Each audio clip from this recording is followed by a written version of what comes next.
Oke, selamat pagi. Pada kesempatan ini Ibu akan menjelaskan pembahasan soal kimia SIMAK UI tahun 2019 ya. Kita langsung lihat soal yang pertama. Diketahui reaksi berikut. Kemudian ditanya pembakaran senyawa ZNS ya. ZNS dibakar, inilah reaksinya. Berapa delta hanya ini? Ya, itu yang ditanya. Nah, pertama kita setarakan reaksinya ya. Zn-nya sudah sama, S-nya sudah sama, yang tidak sama O-nya. O di sini 1, di sini 2, berarti 3. Berarti O di sini supaya 3 kalikanlah 3/2. Oke. Kemudian kita lihat ya. Kuncinya di sini. Kita jumlahkan reaksi yang ada sehingga hasilnya ini reaksinya. Nah, caranya gimana? Nah, pertama, kita lihat senyawa ZNS. ZNS di sini di sebelah kiri. Ya. Dan ZNS-nya 1 mol. Kita lihat dalam reaksi ZNS yang diketahui sebelah kanan. Artinya, karena ZNS yang ditanyakan ada di sebelah kiri, reaksi pertama kita balik. Kita balik, inilah hasilnya. Ini jadi di kiri, ini di kanan. Delta hanya tadinya negatif menjadi positif. Kemudian kita lihat senyawa berikutnya, ZNO ada di sebelah kanan. Kemudian dia ada 1 mol. Kita lihat di sini di sebelah kanan posisinya sudah pas, tapi dia 2 mol. Sehingga reaksi tersebut kita bagi 2. Tidak dibalik. Setelah dibagi 2 hasilnya Zn-nya menjadi 1, O2-nya setengah, Zn-nya menjadi 1 mol. Delta hanya dikali setengah sehingga hasilnya sekian. Reaksi yang berikutnya, kita lihat SO3. SO3 di sebelah SO2 ya, di sebelah kanan. 1 mol. Ini di sebelah kanan 1 mol juga ya. Sehingga reaksi ketiganya tetap. Nah, tetap artinya ini S, ini O2, SO2, delta hanya tidak berubah. Kita jumlahkanlah reaksi yang ketiga ini. Nah, dalam penjumlahan reaksi, kalau ada unsur yang sama sebelah kiri dan kanan, itu bisa kita kurangkan. Di kiri ada S, di kanan ada S, bisa kita coret saja. Di kiri ada Zn, di kanan ada Zn. Kalau ada unsur yang sama, di sisi yang sama itu kita jumlahkan. Ini di sisi kiri setengah O2 tambah 1 O2, 1/2 atau 3/2 O2. Di sini ZNS, ini jumlahnya ZNS turunkan. Di sini ZNO turunkan, di ZNO SO3, di sini turunkan SO2 ya, sorry. Delta hanya ini dijumlahkan, sekianlah hasilnya. Nah, itulah jawabannya ya. Oke, itu reaksi yang soal yang pertama. Yang berikutnya kedua.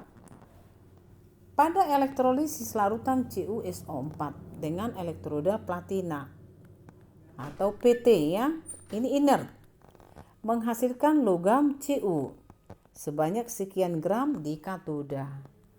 Ditanyalah volume gas yang dihasilkan pada anoda pada kondisi standar. Oke. Nah, pertama-tama kita tuliskan dulu reaksi dari CuSO4 ya. CuSO4 kita tulis gini. Ionisasinya ya. Ini akan menjadi Cu2 positif ditambah SO4 2 negatif. Ya, kemudian Cu2 positif akan mengalami reduksi di katoda. Cu2 positif menjadi Cu ditambah 2 elektron. Reduksi itu menangkap elektron. Kemudian di anoda, ini anionnya SO4 2- ya. Karena SO4 ini adalah sisa asam oksi, jadi ini tidak mengalami oksidasi. Yang mengalami oksidasi adalah H2O. H2O itu kalau dia teroksidasi akan dihasilkan O2. Nah, ada gas O2. Bisa kita lihat untuk lebih memahami, di sini kan -2 biloxnya. Di sini 0. -2 ke 0, bilangan oksidasinya naik sehingga dia naik. Teroksidasi. Jadi di anoda mengalami oksidasi. H2O menjadi O2. O-nya ada 2, ini kita kali 2, hanya ada 4 tambah 4 positif. Karena muatan di sini 0, di sini harus 0, 4 positif berarti perlu ditambahkan elektron. Kemudian kita lihat tadi pada proses reduksi Cu2 positif ya, dihasilkan Cu-nya itu ya, di katode dihasilkan dia 3,175 gram. Kita carilah molnya ini. Mencari mol Cu adalah massa dibagi AR-nya. Inilah hasilnya. Sehingga Cu molnya adalah 0,05 mol. Sekarang kita cari mol elektron. Elektron di sini 2:1. Jadi kalau Cu-nya 1, elektronnya ada 2. Kalau Cu-nya 0,05 berarti elektronnya itu adalah 2 kali 0,05. Sehingga elektronnya adalah 0,1 mol. Karena yang ditanyalah berapa gas O2 dihasilkan di anoda, sehingga kita lihatlah elektronnya tadi itu kan 0,1.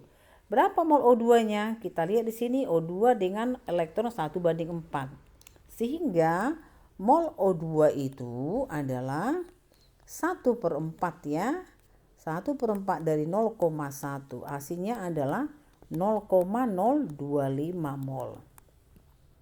Itulah mol O2. Inilah mol O2 0,025. Berapa volume O2 kondisi standar? Adalah 0,25 kali 22,4 sekian liter. Oke, itulah jawabannya.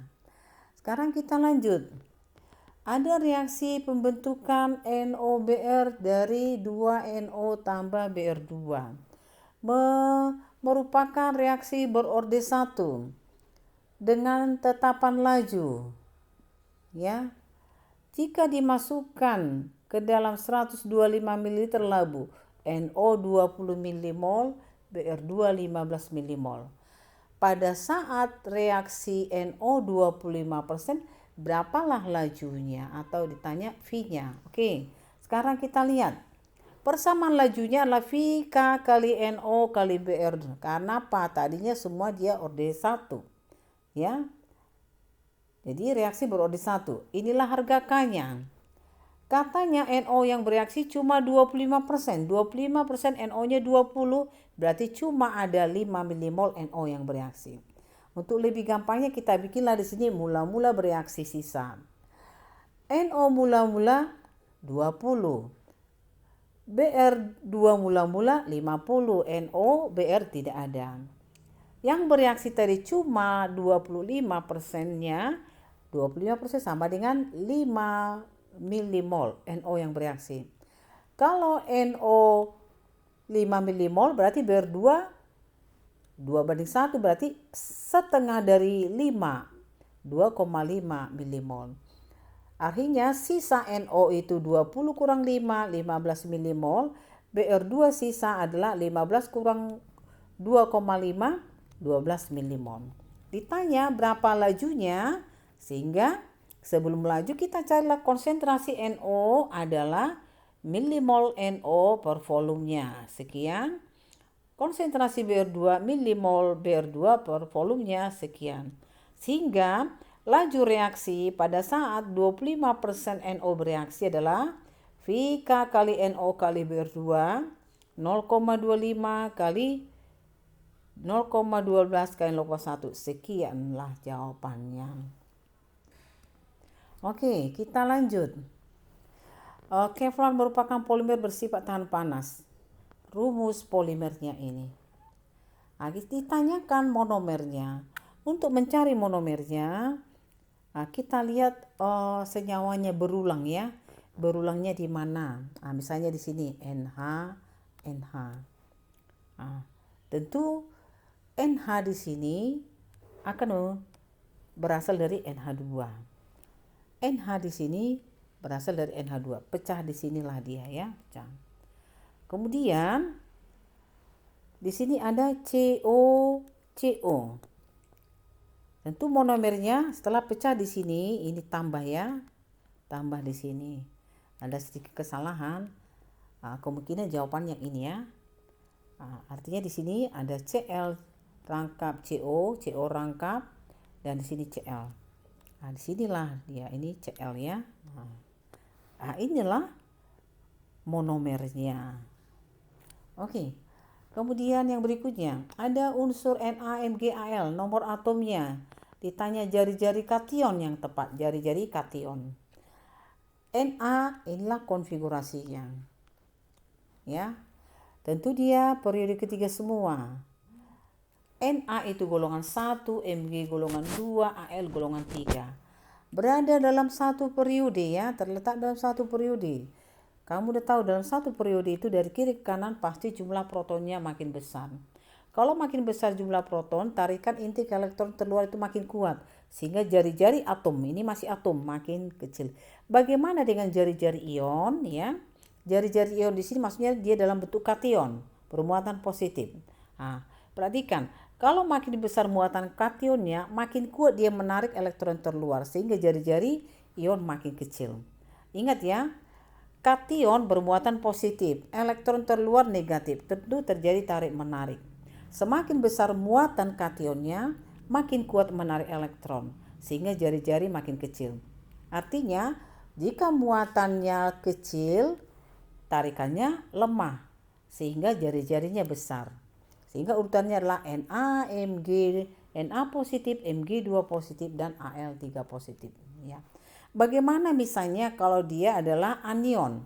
Misalnya NOF, ini adalah golongan 5, ini golongan 6, ini golongan 7. Tentu dari kiri ke kanan jari-jari atomnya makin kecil ya, jari-jari atomnya makin kecil. Tapi untuk jari-jari ion, perhatikan semakin besar muatan anionnya, tarikan ke elektron terluar itu makin lemah ya. Kenapa makin lemah?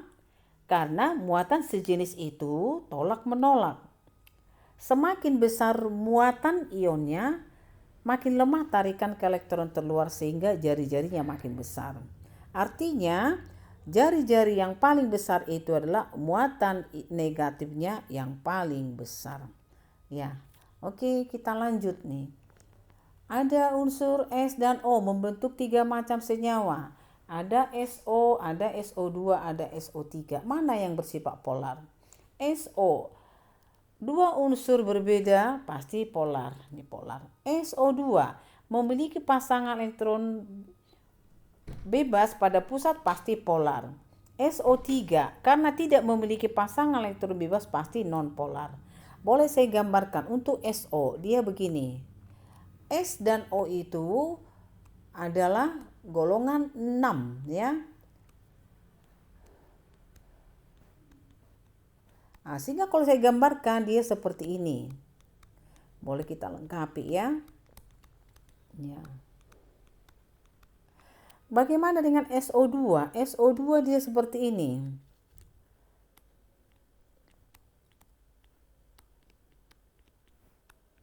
Elektrovalensinya 6.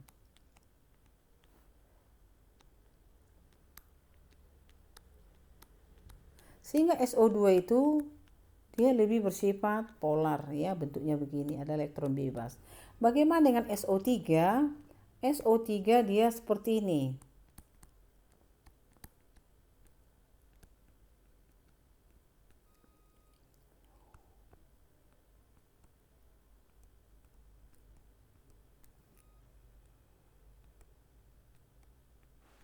Di sini tidak ada elektron bebas, sehingga dia lebih bersifat simetris.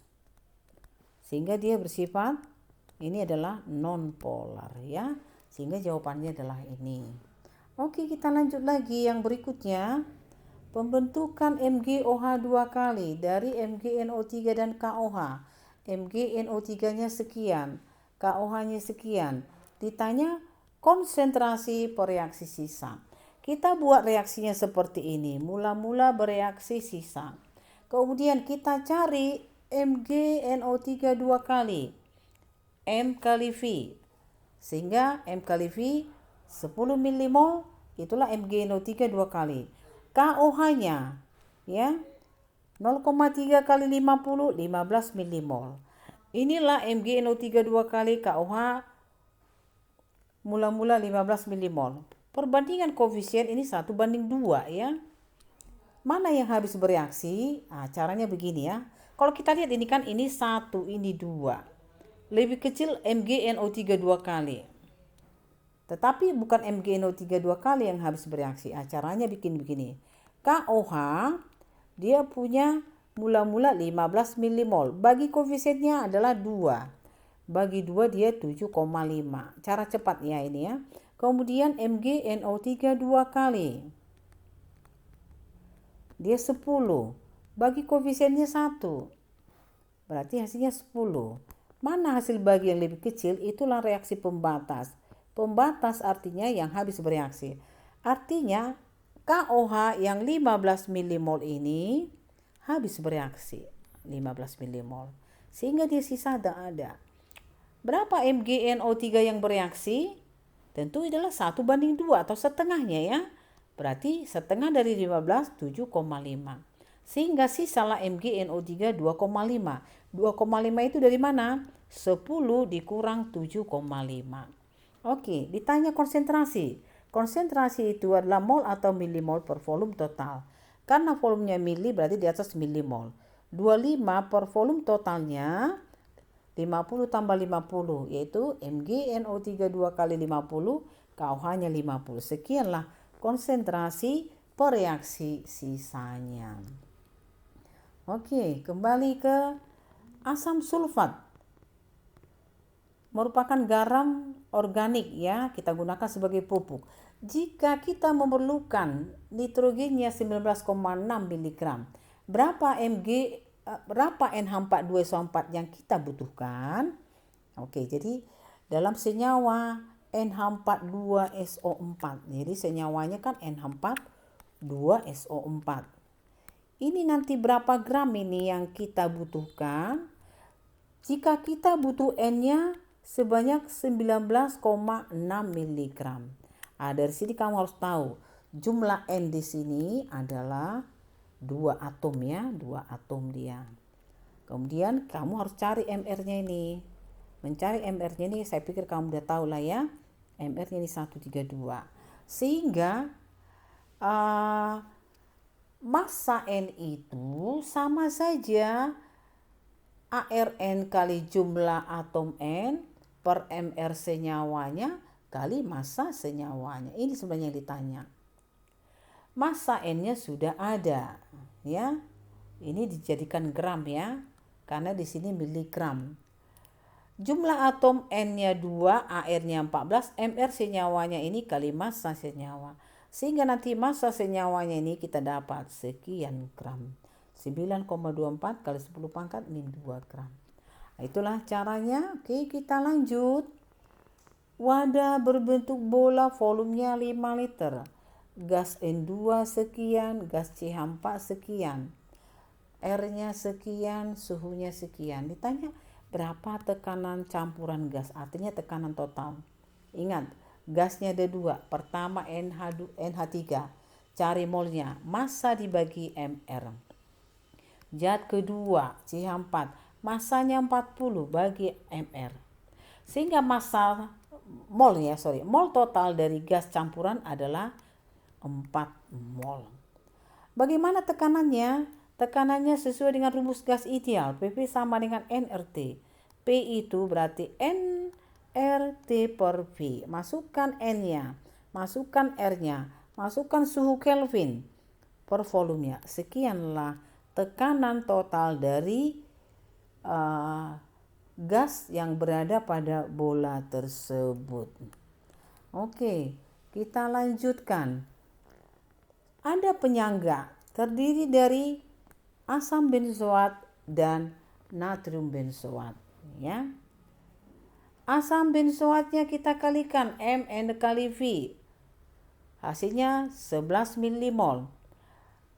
Natrium benzoatnya kita kalikan M kali V. 0,2 kali 45, 9 milimol. Jadi ini udah penyangga, di sini sudah ada kata penyangga.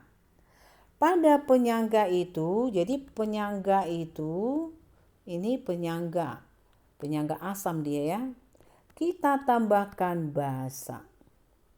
Kalau penyangga asam kita tambahkan basa, akan terjadi reaksi asam ditambah basa, nanti dia menghasilkan garam ya.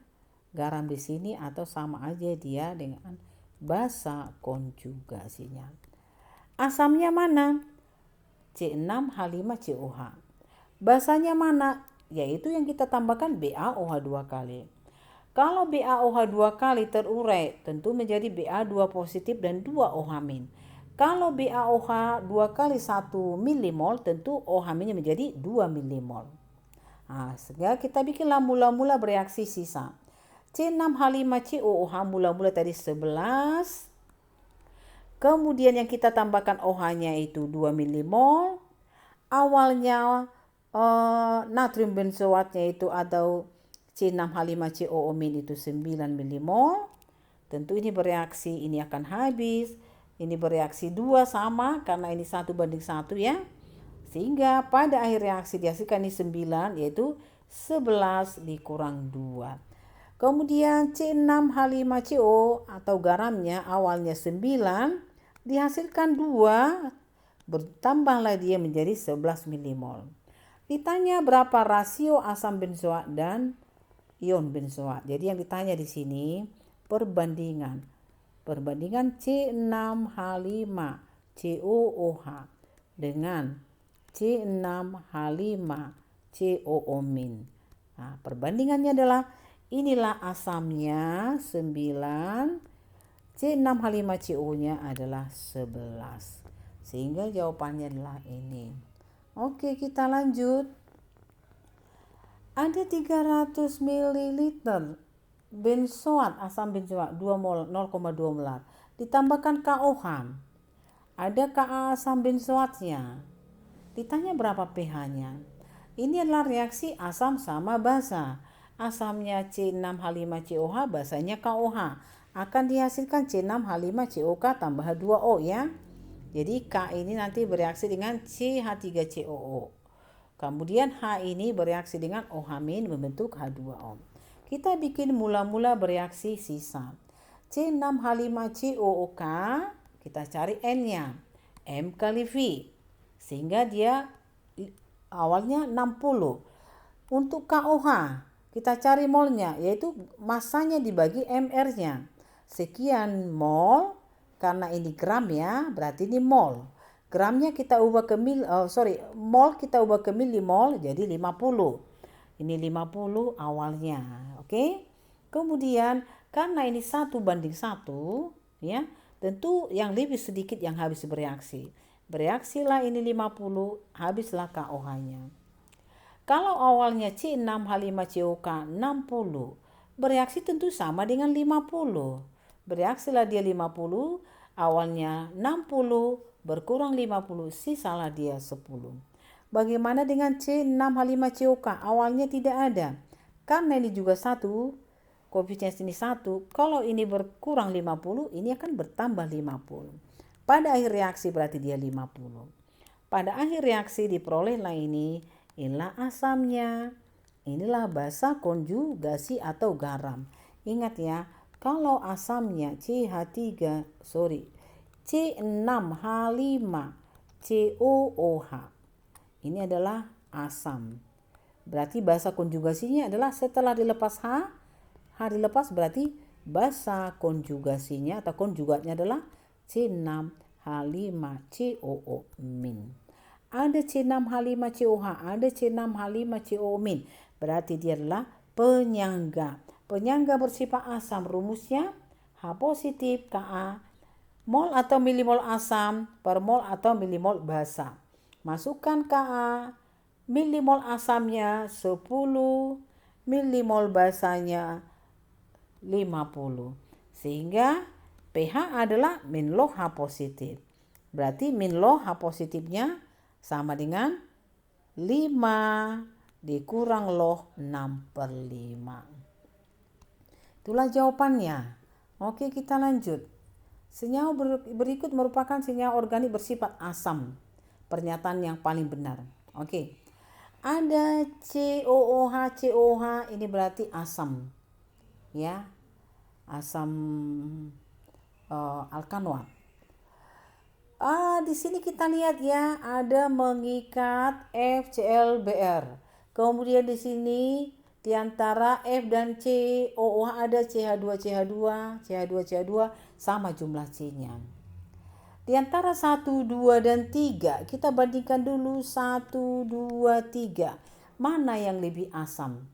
Nah, tentu karena di sini sama-sama COOH, sifat asamnya itu di sini juga sama CH2, sehingga sifat asamnya ditentukan oleh FClBr. FClBr merupakan penarik elektron. Semakin kuat gugus penarik elektron, maka ion H positif akan mudah dilepas, sehingga semakin asamlah dia. FClBr ini lebih mudah menarik elektron, atau kalau kita bikin ke atas ini makin elektronegatif ya, makin elektronegatif. Nah, ibaratnya kalau F itu makin mudah menarik elektron, sehingga kalau kita lihat ini kan begini ikatan COOH. Ada di sini F penarik elektron. Kalau F ini lebih kuat menarik elektron antara ikatan O dan H, berarti ini akan mudah lepas. Kalau ini mudah lepas, berarti akan makin asam. Jadi saya ulangi, karena F lebih kuat menarik elektron ini, sehingga ini mudah lepas. Cl itu lebih kuat dibanding Br, sehingga untuk asam yang kedua lebih kuat dibanding asam yang ketiga. Jadi untuk 1, 2, dan 3 berarti sifat asam ya 1 lebih besar dibanding 2, lebih besar dibanding 3. Nah, sekarang kita lihat senyawa keempat. Antara 1 dan 4 ada kesamaan. Kesamaannya adalah sama-sama mengikat F. Cuma bedanya apa? Ya. Jadi senyawa 1 dan 4 sama-sama memiliki gugus F.